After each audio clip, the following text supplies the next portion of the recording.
Ja sam Danira Glavinić, osnivačica brenda Dada i Roko, direktorica firme Dada i Roko. Moje ime je Siniša Senad Musić, ja sam potpredsjednik Romske organizacije Mladi Hrvatske i voditelj Romuma, koje je prvo romsko socijalno poduzeće u Hrvatskoj.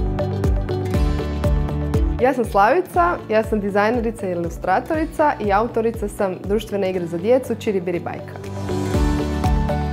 Ja sam Marko Kozjak, suosnivač sam tvrtke Be Me, koja je osnovana 2017. godine. Moje ime je Darija Domazet i ravnateljica sam Muzeja Cetinske krajine Sinj. Zajedno sa kreativnim studijom Simperti Slavonskog Broda osmislili smo i napravili ovu našu platformu Muzeja HR. Fizoteh je nastao u želji da razvijemo inovativne proizvode koji bi pomogli pacijentima sa oštećenjima. Bavimo se proizvodnjom dječje posteljine. Imamo patent za zaštitne navlake i to nam je najprodavaniji proizvod. Od 2010. znači do 2018. godine sam bio u sektoru FMCG-a ili ko menadžer ili ko direktor. Plasirali smo hranu na tržište i nabavljali, znači i samim time sam vidio nedostatke i pogreške u samome supply chainu. Sam u principu kreirao firmu kako bi napravio korekcije toga sustava i doprio do ljudi više sa tom bitnošću o sljedivosti hrane. Ono što mi radimo je, znači razvijamo inovacije u području fizioterapije. Razvijamo dva uređaja, to su Hip Rehabilitation Device i Restep. Hip Rehabilitation Device je trakcijski uređaj za kuk i pomaže za rehabilitaciju kuka. Rom socijalno poduzeće znači proizvodi umjetnička djela, što proizvodimo na Rom proizvodnim radionicama gdje spajamo umjetnike i mlade Romkinje i Rome.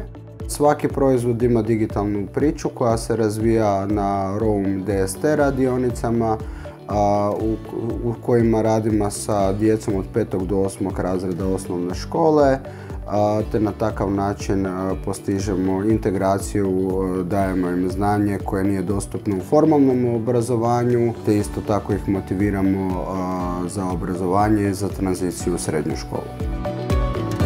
Mi smo uočili da postoji veliki disbalans između muzeja i obrazovnog sustava. Naime, u obrazovnom sustavu od 1. razreda osnovne škole muzeji nisu toliko zastupljeni, pa se muzeji prikazuju na posljedku kad djeca naravno odrastu, da su to neki monoliti jako pretenciozni i da u njima stanuju i borave neki izuzetno pametni ljudi i da to nije prostor u kojem su svi dobrodošli. Baš naprotiv, muzeji su većinom muzeji zajednice. Pokrenuti nešto svoje prije svega nam je pomoglo da se ekipiramo kao tim. Sekundarno pomoglo da se vratimo onim korijenima zbog kojih smo otvorili tvrtku, a to je da se vratimo malim poljoprivrednicima.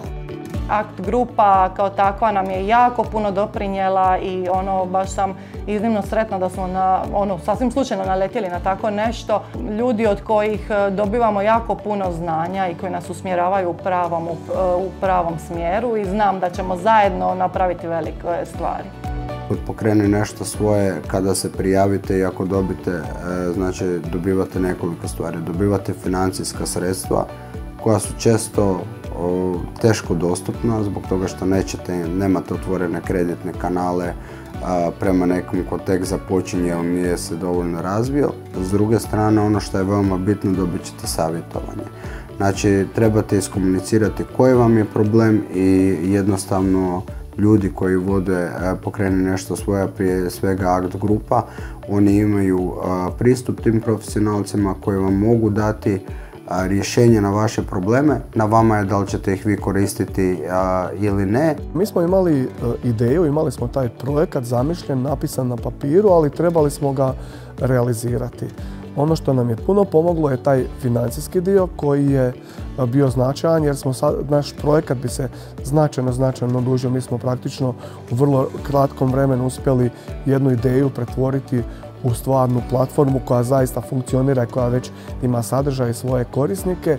S druge strane, ono što nam je jako značajno bilo, to je podrška ACT grupe koja nam je pružila to mentorstvo i dala nam je savjete o tome kako našu platformu napraviti intuitivnom, kvalitetnom, prihvatljivom korisnicima. Potpora Pokreni nešto svoje pomogla nam je u razvoju što se tiče i poslovnih procesa, ali i samog razvoja uređaja. Ono što smo mi uspjeli napraviti sa europskim fondovima, to je do razine funkcionalnih prototipa, a uz potporu Pokreni nešto svoje mi smo taj uređaj u potpunosti unaprijedili koji je zapravo i spreman za tržište i samim time zapravo ostvarujemo našu viziju i cilj, a to je da izađemo na međunarodno tržište. Pokreni nešto svoje prepoznali su naš projekt kao društvenu inovaciju i pomogli nam u financijskom aspektu, ali što je još važnije u mentorskom aspektu. Uz mentore iz Pokreni nešto svoje napravili smo bolji poslovni plan i poboljšali strategiju prodaje.